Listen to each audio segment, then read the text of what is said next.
I hear the fork scrape against porcelain. The sound cuts through the silence at my father's dining table sharper than any word he's spoken tonight. "You'll never own a house like your brother," he says, not looking at me. His eyes stay fixed on the roast beef, the knife moving with surgical precision. "Not with that hobby of yours." My hobby, that's what he calls it. 15 years building software architecture for Fortune 500 companies, and he calls it a hobby. My brother, Marcus, shifts in his seat. He bought a 4-bedroom colonial in Westchester last spring. My father mentions it at every family gathering, sometimes twice. The down payment came from Dad. Everyone knows it. No one says it. "I'm doing fine, Dad," I say quietly. "Fine."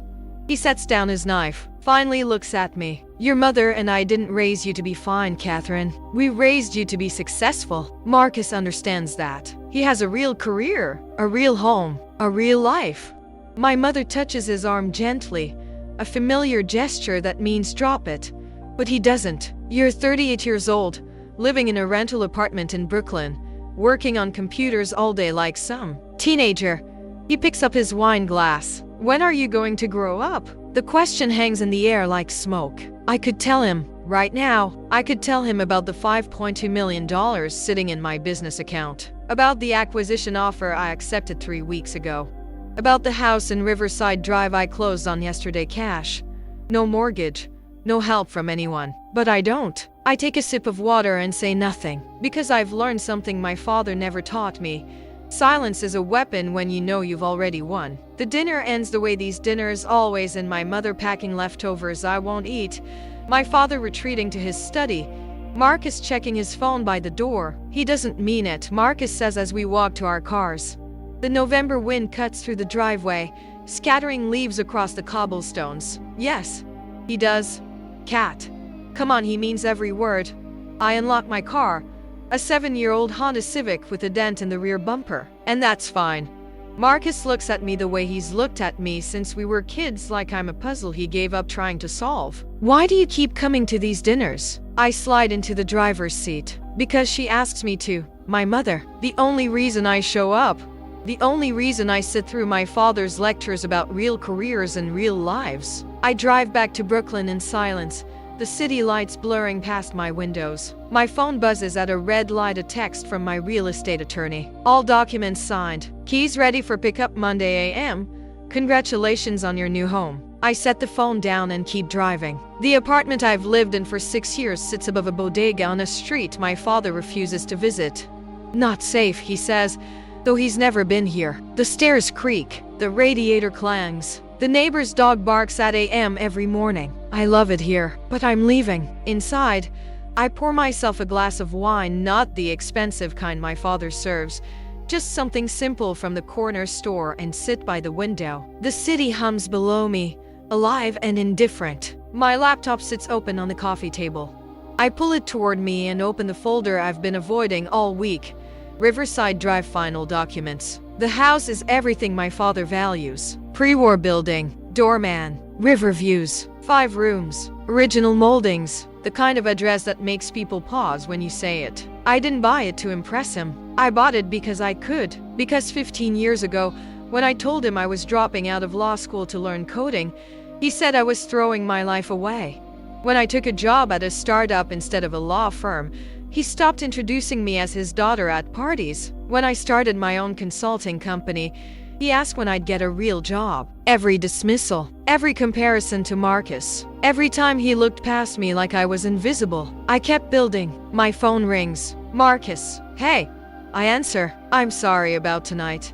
His voice is tired. He's just, you know how he is. I do. He wants the best for you. He just doesn't know how to say it. I lean back against the couch. "Marcus, do you remember when I told Dad I got my first client? The 6-figure contract?" Silence. He asked if I needed money for rent. "Kat, I'm not angry. Not anymore." And I'm not. Somewhere between the 3rd company I built and the 2nd acquisition offer I received, the anger turned into something else. Something quieter. I just stopped needing him to see me. "But you want him to?" I close my eyes. "Yeah, I do."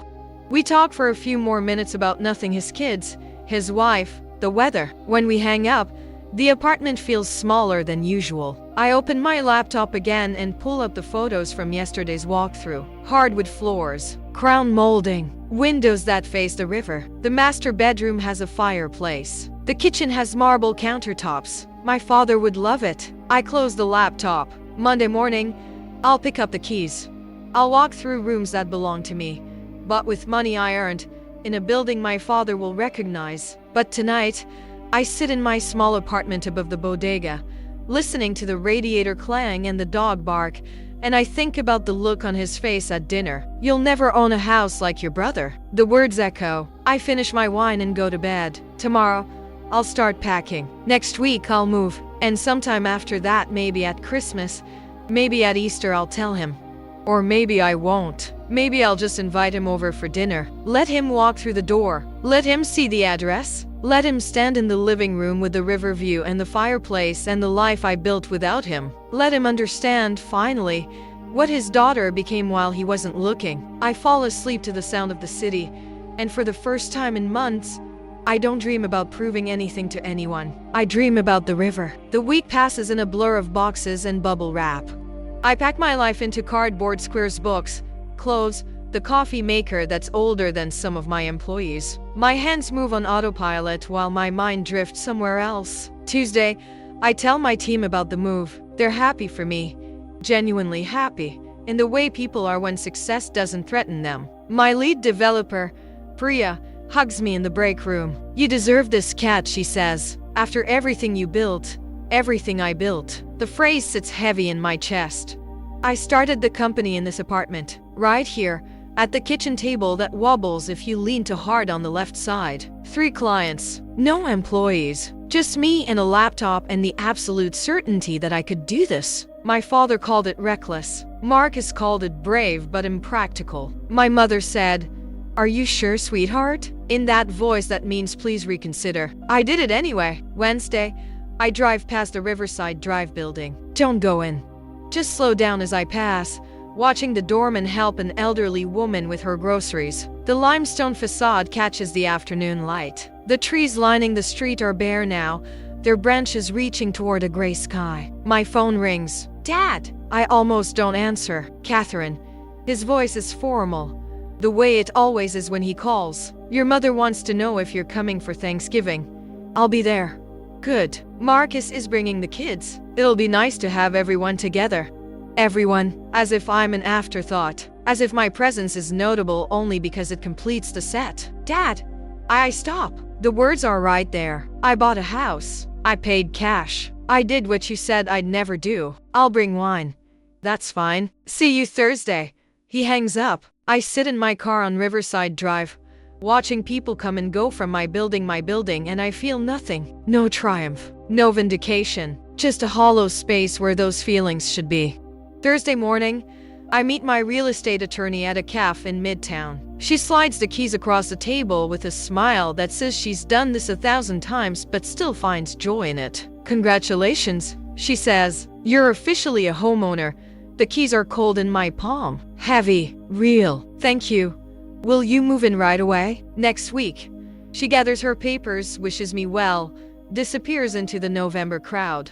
I sit alone with my coffee and my keys and the weight of what I've done. I should feel something. Pride. Satisfaction. The sweet taste of proving everyone wrong. Instead, I feel tired. Friday, I go to the house alone. The doorman, his name is Robert, I learn from the building manager, greets me with professional warmth. The elevator is silent, carpeted, nothing like the rattling cage in my current building. The hallway on the 7th floor smells like furniture polish and old money.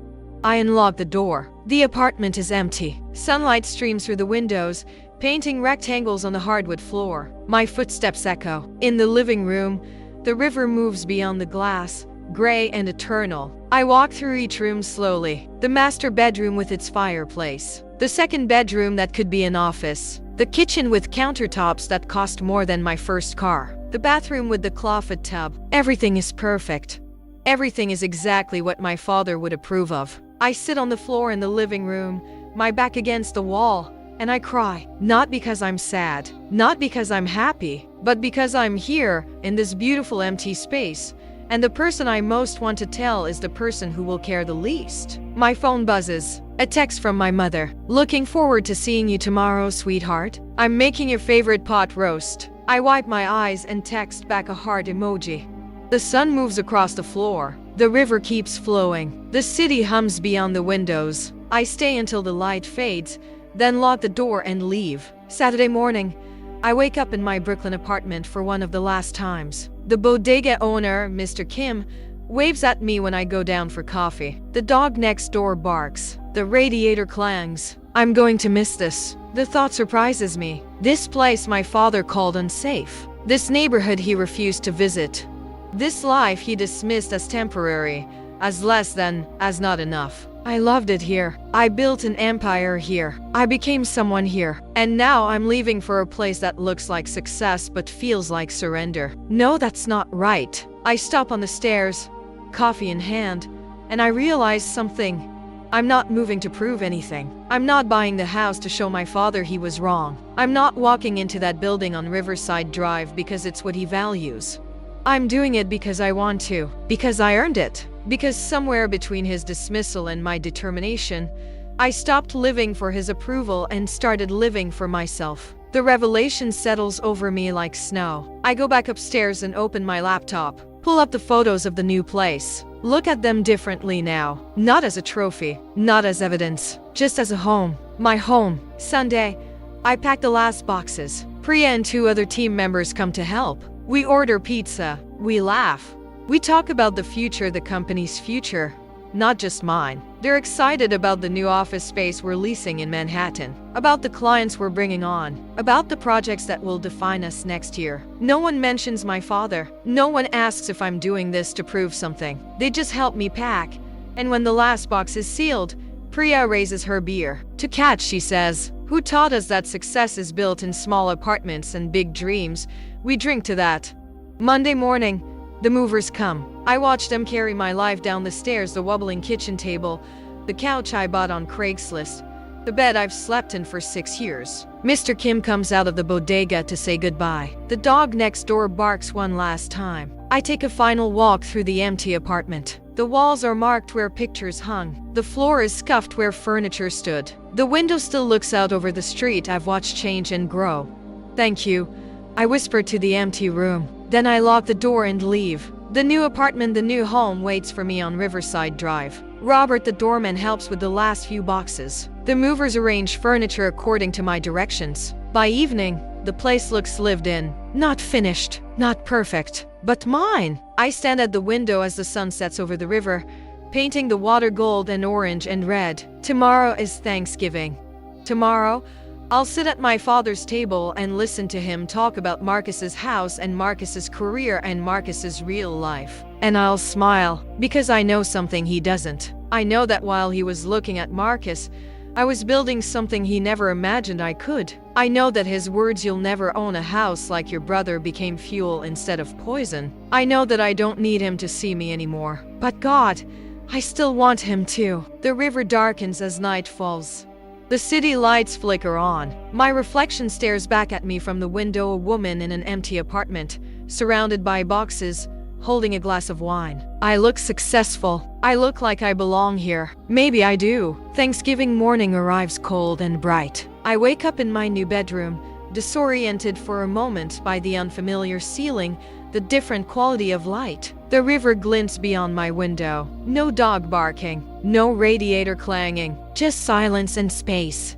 I make coffee in my new kitchen, the marble countertops cold under my palms. Everything smells like paint and possibility. The pot roast my mother is making, my favorite, feels like a memory from someone else's life. I dress carefully, not too formal, not too casual. The same way I've dressed for these dinners for 15 years, trying to find the invisible line between trying too hard and not trying enough. The drive to my parents' house in Connecticut takes 90 minutes.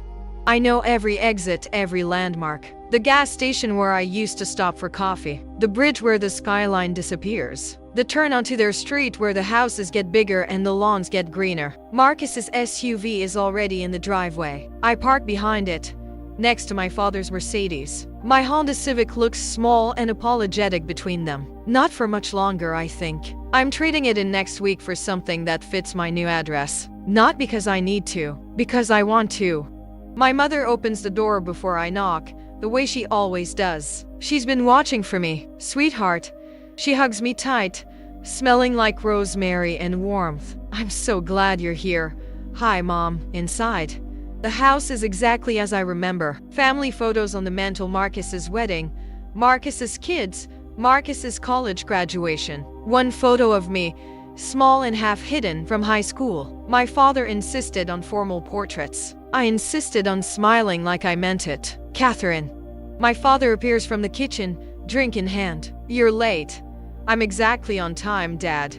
Marcus has been here for an hour. Marcus emerges from the living room, his two kids trailing behind him. Cat! He hugs me. How's Brooklyn? The question is innocent. He doesn't know. Actually, I say, I moved this week. My mother's face lights up. Oh, sweetheart. That's wonderful. Where? Riverside Drive. The room goes quiet. My father sets down his drink. Riverside Drive. Yes. In Manhattan. Yes. He looks at me the way he looked at me when I dropped out of law school. Like I'm a problem he needs to solve. Catherine, those apartments cost, I know what they cost. You can't possibly afford. I paid cash. The words land like stones in still water. Marcus stares. My mother's hand goes to her mouth. My father's expression doesn't change, but something flickers behind his eyes. Cash. He repeats. 5.2 million. Closed on Monday. The silence stretches. One of Marcus's kids asks for juice. My mother moves mechanically toward the kitchen. Marcus looks between me and our father like he's watching an accident happen in slow motion. Where did you get that kind of money? My father's voice is careful now. Controlled. I earned it. From your computers? From my company. The one you called a hobby. I'm not angry. My voice is steady. Calm. I sold it 3 weeks ago. The acquisition closed last Friday. My mother returns with juice, her hands shaking slightly. Catherine, why didn't you tell us? I'm telling you now. My father walks to the window, his back to me. The room feels smaller suddenly. Tighter. $5 million, he says to the glass. 5.2. He turns. And you spent it all on an apartment? No, I spent 5 million on an apartment. The rest is invested, along with the other 12 million from the sale. Marcus sits down heavily. Jesus, Cat. $17 million. My father's voice is different now. Not dismissive, not disappointed. Something else. Something I don't recognize. You made $17 million. Before taxes, yes. My mother is crying. Happy tears, I think. Or shocked tears. Maybe both. Why didn't you tell us? She asks again. I look at my father, because he wouldn't have believed me. He doesn't deny it. All those years, I continue. Every dinner, every phone call, every time you compared me to Marcus, I was building something. Something bigger than a 4-bedroom colonial in Westchester. No offense, Marcus. None taken. Marcus says faintly. I was creating software that companies needed. Solving problems they couldn't solve. Building a team. A reputation.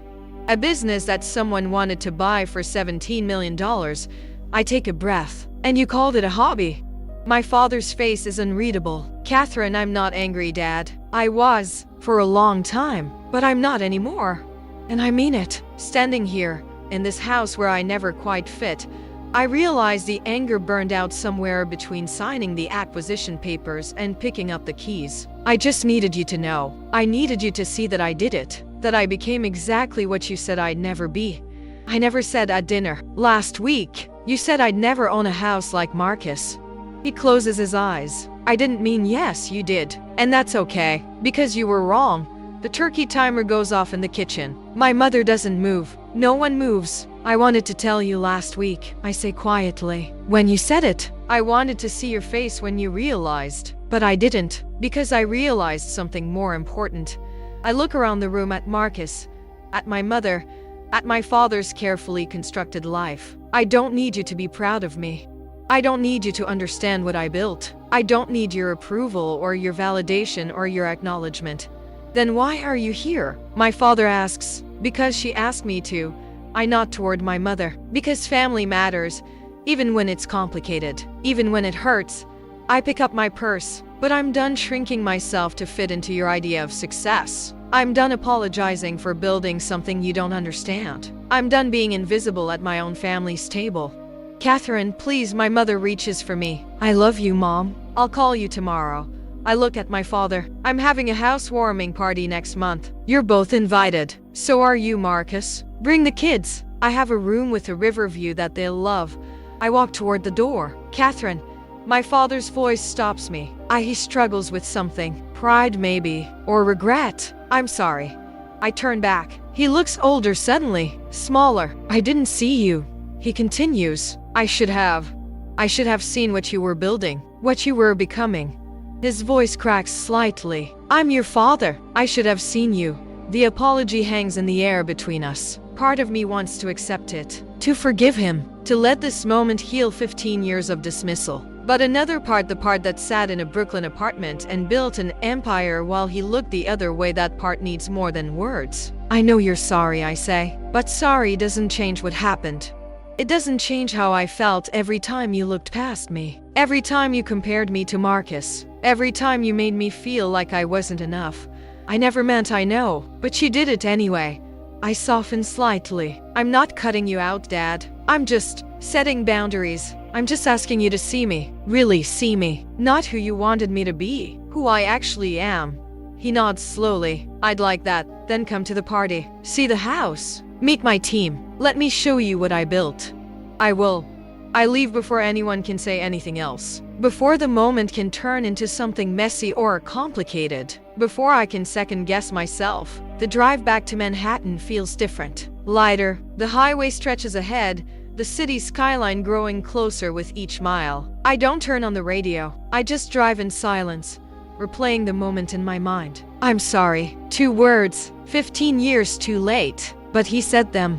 I pull into the underground garage of my building and take the elevator to the 7th floor. Inside, the apartment is still half unpacked. Boxes stacked against walls. Furniture not quite in the right places. But it's mine. I pour myself a glass of wine and stand at the window. The river is dark now, the city lights reflecting on its surface like scattered stars. My phone buzzes. Marcus. That was intense. You okay? I text back. Yeah, I'm good. Dad's shaken. In a good way, I think. Mom won't stop crying. Happy tears? I think so. She's proud of you. We all are. I stare at the message. We all are. As if pride is something that can be retroactively applied. As if it counts now that they know the numbers. But maybe that's unfair. Maybe Marcus always saw me. Maybe my mother always believed. Maybe I was so focused on my father's blindness that I missed everyone else's sight. Another text. For what it's worth, I always knew you'd do something amazing. I just didn't know it would be this amazing. I smile despite myself. Thanks, Marcus. The kids want to see your new place. Can we visit sometime? Anytime. I set the phone down and walk through my new home. Each room feels different now. Not like a trophy. Not like proof. Just like a space where I can finally breathe. In the 2nd bedroom, the one I'm converting into an office, I unpack my laptop and set it on the desk the movers assembled. The screen glows to life, showing my desktop background. A photo from 5 years ago. Me and my team after landing our first major client. We're in my Brooklyn apartment, crowded around the wobbling kitchen table, champagne in plastic cups, exhausted and exhilarated. Priya is laughing. James has his arm around my shoulder. Sarah is making a ridiculous face at the camera. We were nobody then. Just 5 people who believed we could build something. And we did. I open my email. Hundreds of unread messages. Congratulations from former clients. Questions from reporters. Invitations to speak at conferences. The noise of success. One email catches my eye. From my father. Sent 20 minutes ago. Subject. Thank you. I hesitate before opening it. Catherine, I don't know how to say this properly. I've never been good with words. Not the way your mother is. But I need you to know something. When you left today, I stood in the living room for a long time. Your mother asked if I was okay. I told her I was, but I wasn't. I was thinking about all the times I dismissed you. All the times I compared you to your brother. All the times I looked at what you were doing and saw failure instead of potential. I was wrong. Not just about the money. About you. about who you are and what you're capable of. I was so focused on what I thought success should look like that I couldn't see the success you were building right in front of me.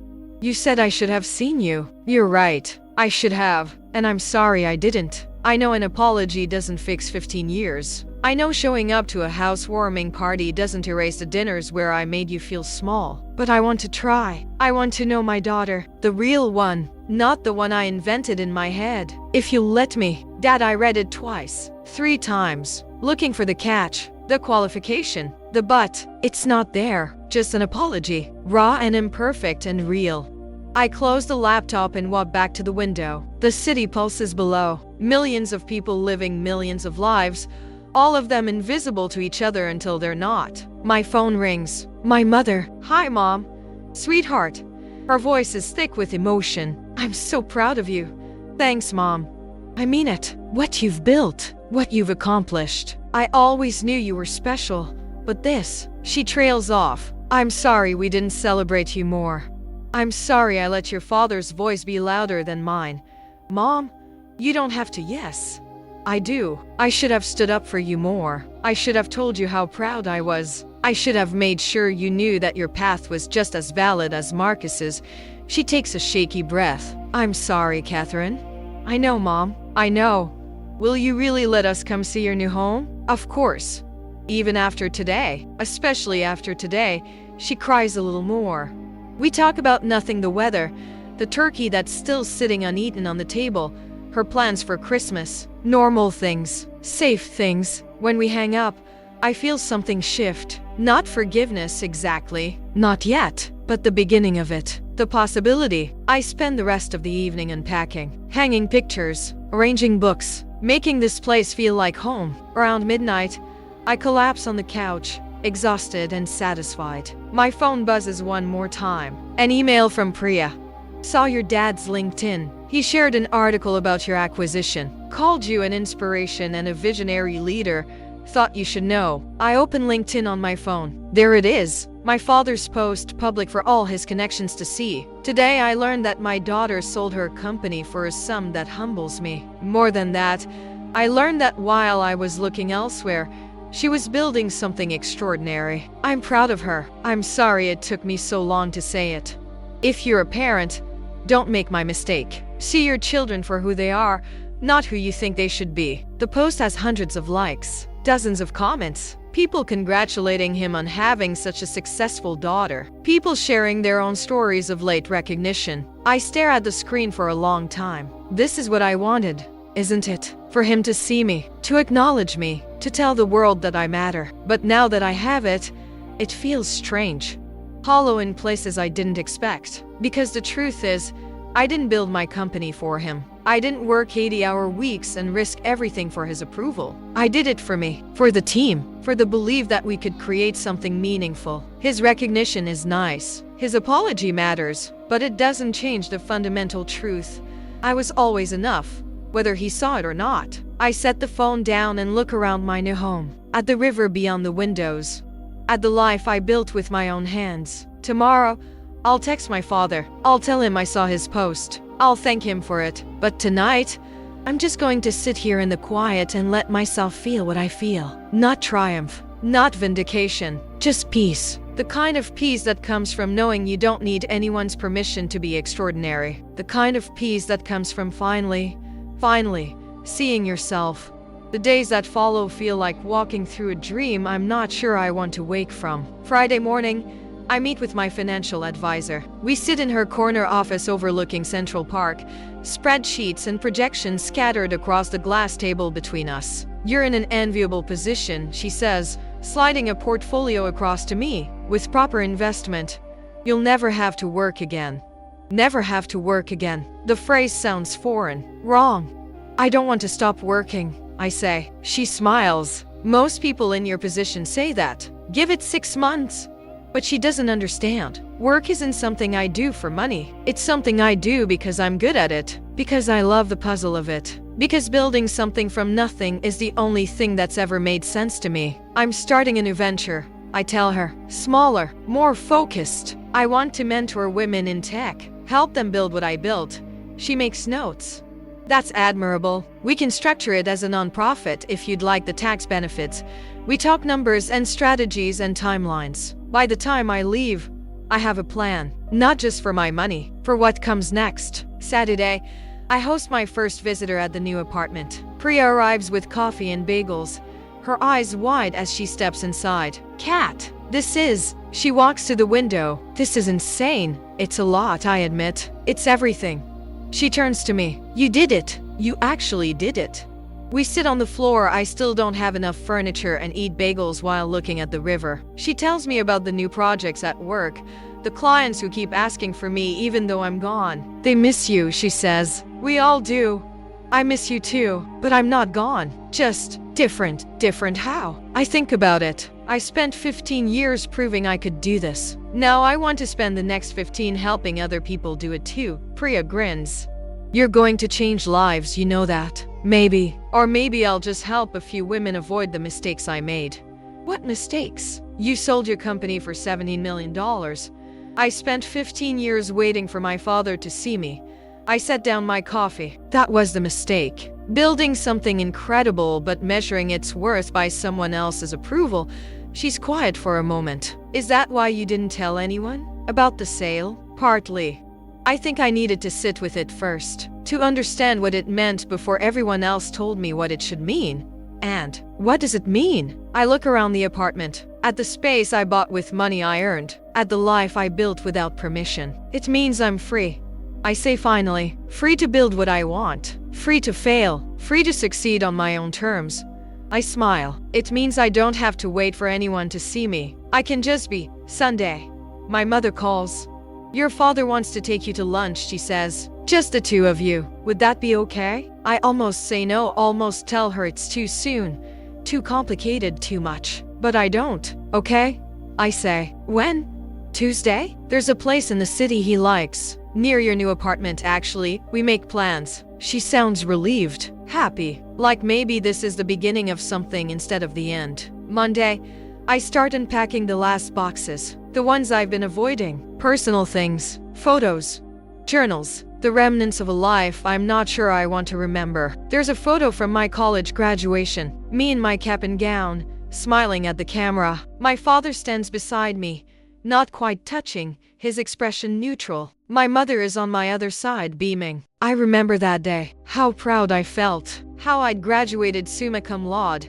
How I'd been accepted to 3 top law schools. How my father said, "Good, now the real work begins." Not congratulations. Not I'm proud of you. Just an acknowledgement that I'd cleared the first hurdle. I almost throw the photo away, but I don't. I put it in a drawer, not hidden, just set aside. A reminder of where I came from, of what I survived. There's another photo, this one from my first year in Brooklyn. Me and 3 friends from a coding boot camp, exhausted and exhilarated after pulling an all-nighter on a project. We're in someone's apartment I can't remember who's surrounded by empty pizza boxes and energy drink cans. I was so happy then, so certain that I was exactly where I needed to be. I framed this photo, put it on my desk in the office. A reminder of a different kind. Tuesday arrives faster than I expect. I meet my father at a French bistro 3 blocks from my apartment. He's already there when I arrive, sitting at a corner table, looking uncomfortable in a way I've never seen him look. Catherine. He stands when I approach, almost hugs me, then doesn't. We sit. The waiter brings menus. We order. The silence between us is heavy with things unsaid. Thank you for coming, my father says finally. Of course. I wasn't sure you would. I don't tell him I almost didn't. Mom said you wanted to talk. He nods, looks down at his hands. I've been thinking about what you said at Thanksgiving, about me not seeing you. Dad, let me finish, please. He takes a breath. You were right. I didn't see you. I saw what I wanted you to be. A lawyer. Someone who followed the path I understood. When you didn't, he trails off. I thought you were making a mistake. I thought I was protecting you by pushing you towards something stable, something safe. You were pushing me away from who I am. I know that now. He looks up, but I didn't then. I couldn't see past my own fear, my own limited understanding of what success looks like. The waiter brings our food. Neither of us touches it. When did you realize? I ask. That I was successful? Honestly? Thursday. When you told me about the sale, He shakes his head. And that's the problem, isn't it? I needed the number, the proof. I couldn't just trust that you knew what you were doing. No, you couldn't. I'm sorry for that, Catherine. I'm sorry for all of it. I take a sip of water. What do you want from me, Dad? Forgiveness? Permission to feel less guilty? I want a relationship with my daughter. The real one, not the one I tried to create. That's going to take time. I know. And it's going to require you to actually listen, to see me. Not just when I do something that fits your definition of success, but all the time. I can do that. Can you? I lean forward, because I'm not going to shrink myself anymore. I'm not going to apologize for my choices or explain my life in terms you understand. This is who I am. This is what I built. And if you can't accept that, if you can't celebrate it without needing to understand every detail, then we're going to have a problem. He's quiet for a long moment. Then, tell me about your company. Not the sale. The company. What you built. Why you built it. And so I do. I tell him about the early days in Brooklyn, about the clients who took a chance on me, about the team I assembled, person by person, building something that felt more like family than business, about the problems we solved, the code we wrote, the late nights and early mornings, and the absolute certainty that we were creating something meaningful. He listens, really listens, asks questions that show he's trying to understand, not just waiting for his turn to talk. You built something remarkable, he says when I finish. Not just a company. You built yourself into someone remarkable. I was always remarkable, Dad. You just couldn't see it. You're right, and I'm sorry. We eat our lunch, talk about smaller things. My mother, Marcus's kids, the holidays coming up. It's not perfect. It's not healed, but it's a start. When we leave the restaurant, he asks if he can see my apartment. I hesitate. Then, okay. We walk the 3 blocks in silence. Robert, the doorman, greets us. My father nods at him, taking in the lobby, the elevator, the hallway. Inside my apartment, he stands at the window for a long time. This is beautiful, Catherine. Thank you. You did this yourself. All of it. Yes. He turns to me. I'm proud of you. The words I've waited 15 years to hear. And now that I have them, I realize something.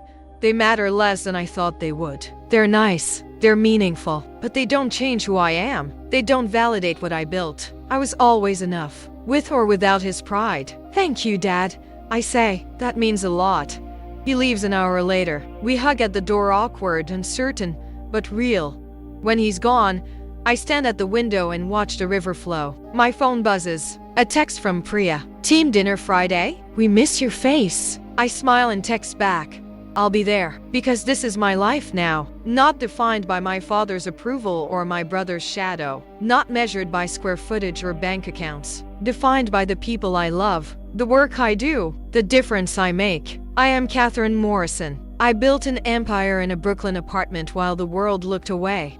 I bought a home on Riverside Drive with money I earned. And I am enough. I was always enough. The river keeps flowing. The city keeps humming. And I keep building. Not to prove anything. Just because I can. I walk into the office Monday morning and everything feels different. Not the office itself, it's the same glass and steel building in Midtown. The same elevator that always takes too long. The same reception desk with the same flowers that get replaced every Wednesday. But I'm different. Priya sees it immediately. She's at her desk when I arrive, and she looks up with a grin that says she knows something has shifted. How was the weekend? She asks. Complicated. Good. Strange. I set down my bag. My father and I had lunch, and I think we're going to be okay. Eventually. She nods, understanding everything I'm not saying. You ready for the team meeting? The team meeting. Right. I called it Friday. Before Thanksgiving. Before everything changed. Before I stood in my father's dining room and finally said the words I'd been holding for 15 years. We gather in the conference room, 12 people who used to be my employees, now colleagues in the company that bought us. They look at me with a mixture of curiosity and concern. So, I begin, standing at the head of the table. I know the last few weeks have been weird. The acquisition, the transition, me stepping back. I take a breath. But I want you to know something. This isn't the end. It's just a different chapter. James, My former CTO leans forward. What does that mean? It means I'm starting something new, smaller, more focused. I pull up a presentation on the screen. I'm launching a mentorship program for women in tech, specifically women who are where I was 15 years ago, talented, driven, but invisible to the people who should be seeing them. The room is quiet. I want to help them. Billy stand at the window on Christmas morning, watching snowfall over the river. The apartment is warm, filled with the smell of coffee and cinnamon rolls I attempted to bake at 6 a.m. They're slightly burned. I don't care. My phone has been quiet all morning. No texts from my father. No calls from my mother. Just silence and snow and the peaceful solitude I've grown to cherish. Then the doorbell rings. I'm not expecting anyone. The housewarming party isn't until next week. Priya and the team are with their families. I walk to the door, coffee in hand, and check the video screen. My father stands in the hallway, holding a box wrapped in silver paper. I open the door. Dad, what are you doing here? Merry Christmas, Catherine. He looks uncertain, like he's not sure he's allowed to be here. I know we didn't make plans, but I wanted to give you this, in person. I step aside. Come in. He enters slowly, taking in the apartment. It's more furnished now than when he saw it last month. Pictures on the walls, books on the shelves. The wobbling kitchen table from Brooklyn sits in the corner of the dining room. I couldn't bring myself to throw it away. You kept it, he says, nodding toward the table. It's where I built everything. Felt wrong to leave it behind. He sets the box on the coffee table. We sit. The silence between us is different now. Not comfortable exactly, but not hostile either. Your mother wanted to come, he says. I asked her to let me do this alone. Do what? He gestures to the box. Open it. I unwrap it carefully. Inside is a leather-bound photo album, old and worn. I recognize it immediately. It's been in my father's study for as long as I can remember. Your grandfather's, I say. Yes, but look inside. I open it. The first page shows a young man standing in front of a small storefront. The sign above the door reads Morrison's Hardware Est. 1952. Your grandfather, my father says. He started with nothing. Just a dream and a loan he spent 20 years paying back. I turn the pages. Photos of the store growing. Of my grandfather shaking hands with customers. Of my grandmother behind the counter, pregnant with my father. He built something from nothing, my father continues. Everyone told him he'd fail. That hardware stores were dying. That he should get a real job. Work for someone else. Play it safe. He pauses. He didn't listen. I look up at him. I grew up in that store, he says. Sweeping floors, stocking shelves, watching my father work 16-hour days to build something that mattered. And when I was old enough, he sat me down and said, Son, I built this so you wouldn't have to. So you could be safe. So you could have the stability I never had. So you became a lawyer. So I became a lawyer. Went to the best schools. Got the stable job. Made the safe choices. He looks down at his hands, and I spent the rest of my life thinking that was the only path, that anything else was reckless, foolish, doomed to fail. I turn another page, a photo of my grandfather on his last day at the store, surrounded by employees and customers. He's smiling, proud, surrounded by the life he built. When you dropped out of law school, my father says, all I could see was you throwing away the safety I'd worked so hard to give you. I couldn't see that you were doing exactly what my father did. Building something from nothing. Taking the risk I was too afraid to take. Dad, let me finish. His voice cracks slightly. I spent 15 years trying to make you safe. Trying to push you towards stability. And all I did was push you away from your own grandfather's legacy. The legacy of building. Of risking. Of believing in something bigger than safety. He reaches into his jacket and pulls out an envelope. This was in the back of the album. My father wrote it to me before he died. I never showed it to anyone, not even your mother. I take the envelope. Inside is a letter, yellowed with age, written in shaky handwriting. Son, I'm proud of you. You became everything I hoped you'd be: successful, stable, secure. But I worry I gave you the wrong gift. I gave you safety, but I took away your hunger. I built something so you wouldn't have to, but maybe I should have shown you how to build instead. If you have children, don't make my mistake. Don't protect them from risk. Teach them to embrace it. Don't give them safety. Give them courage. The greatest thing I ever built wasn't the store. It was the belief that I could build it. Pass that on. Dad, I read it twice. tears blurring the words. I failed him, my father says quietly. I took his gift of safety and I used it to cage you. To cage both my children, really. Marcus took the safe path because I told him to. You took the risky one despite me telling you not to. He looks at me, and you became exactly what my father hoped I'd teach you to be. You didn't fail him, Dad. I failed you. No, you were scared. You were trying to protect me. That's not failure. That's just being human. He wipes his eyes. When you told me about your company, about what you built, I saw my father in you. The same hunger, the same certainty, the same willingness to risk everything for something you believed in. He takes a shaky breath, and I realized I'd spent 15 years trying to kill that in you, trying to make you safe instead of strong.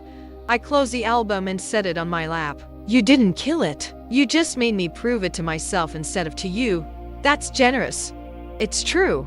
I look at the photo of my grandfather. I built my company because I had to. Because something in me needed to create, to risk, to build. I smile. Maybe that came from him. Maybe it came from you. Buried under all that fear. Maybe it was just me. But it was always there, Dad. You couldn't have killed it if you tried. We sit in silence. The album between us. Keep it, he says finally. The album. It belongs to you now. You're the one carrying on his legacy. Dad, I mean it. You're the builder in this family. Not me. Not Marcus. You. He stands, walks to the window. I spent my whole life running from risk, playing it safe, and I ended up with a good life, a comfortable life, but not a brave one. There's nothing wrong with safe, Dad. There's nothing wrong with brave either, and I should have celebrated that in you instead of fearing it. I join him at the window. The snow is falling harder now, covering the city in white. I'm starting something new, I tell him. A mentorship program for women in tech who are trying to build what I built. That's wonderful. I want to call it Morrison's. I look at him. After Grandpa, after the legacy of building something from nothing. His eyes fill with tears. He would have loved that. Will you help me? Not with money, with wisdom, with stories about him, about what it took to build that store. I'd be honored. We stand together, watching the snow fall, and for the first time in 15 years, I feel like he actually sees me. Not as a disappointment, not as a risk, not as someone who needs to be fixed or saved or redirected. Just as his daughter, the builder, the one who carried on the legacy he was too afraid to embrace. Merry Christmas, Catherine, he says quietly. Merry Christmas, Dad. He leaves an hour later. We hug at the door, less awkward this time, more real. When he's gone, I sit with the album and read through every page. My grandfather's story, my father's fear, my own journey from Brooklyn to here. 3 generations, 3 different paths, all leading to the same truth. We build what we need to build, whether the world understands it or not. My phone buzzes. A text from my mother. Your father just called. He's crying happy tears. Thank you for whatever you said to him. I text back. He gave me Grandpa's album. Oh, sweetheart. He's been holding on to that for 30 years. He must really trust you. I look at the album, at the photos of a man I barely remember but somehow understand completely. I'm going to make him proud, Mom. Both of them. You already have. My love, you already have. I spend the rest of Christmas Day going through the album, making notes, planning the mentorship program. By evening, I have a vision. Morrison's a place where women can learn to build, to risk, to create something from nothing. Not because they need to prove anything to anyone, but because they have to. Because something in them demands it. Because they're builders, like my grandfather, like me. The snow stops falling as the sun sets. The river turns gold, then orange, then dark. The city lights flicker on. Millions of them, each one representing someone's dream, someone's risk, someone's brave choice to build something that matters.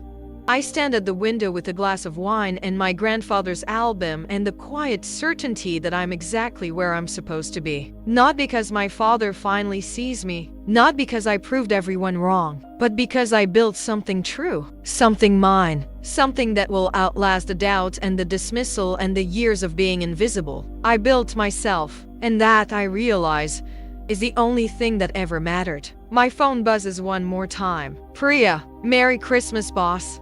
Ready to change the world next year? I smile and text back. already started. Because that's what builders do. We don't wait for permission. We don't wait for approval. We just build. And the world catches up eventually. Or it doesn't. Either way, we keep building. The river flows. The city hums. And I stand in my home on Riverside Drive, holding my grandfather's legacy in my hands, ready to pass it on to the next generation of women who refuse to play it safe.